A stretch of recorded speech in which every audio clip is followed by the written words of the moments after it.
semua, kembali lagi dengan saya Hikmah Laila Ramadanti. Nah, pada kesempatan video kali ini saya akan memaparkan tentang hakikat IPA atau ilmu pengetahuan alam sebagai sikap ilmiah.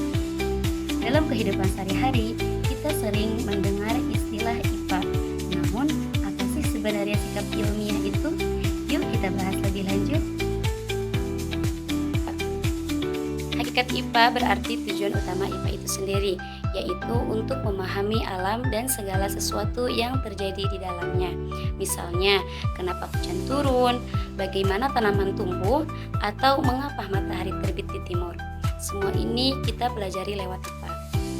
Menurut para ahli seperti Paul de Hartford, IPA adalah proses memahami alam dengan menggunakan metode ilmiah seperti observasi, eksperimen, dan analisis.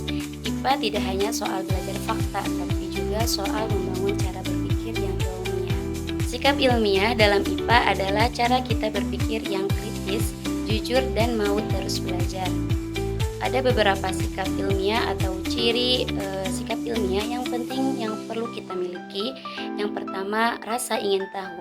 Artinya, seorang ilmuwan selalu ingin tahu dan ingin mencari tahu lebih dalam. Ini yang mendorong kita untuk bertanya mengapa atau bagaimana ketika melihat sesuatu.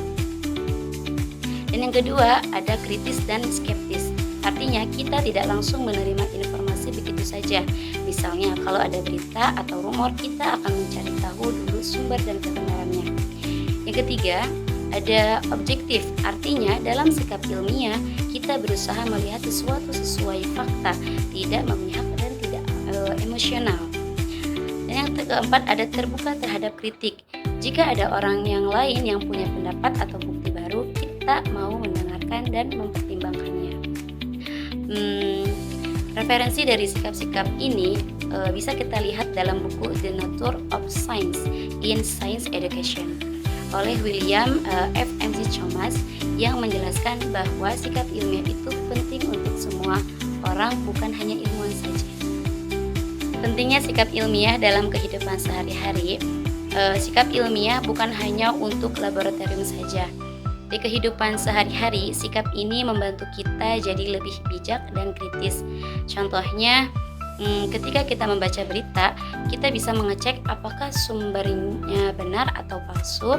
Jadi, kita tidak mudah termakan hoaks.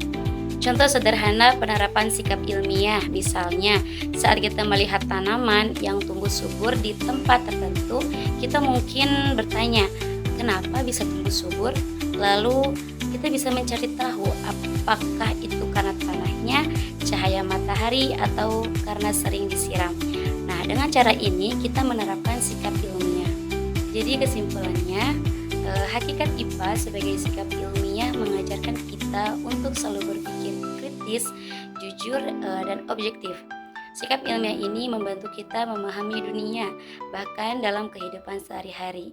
Bukan cuma soal pelajaran di kelas, tapi ini cara hidup. Terima kasih sudah menyimak. Semoga penjelasan ini membantu teman-teman memahami sikap ilmiah dalam IPA. Sampai jumpa di pembahasan berikutnya.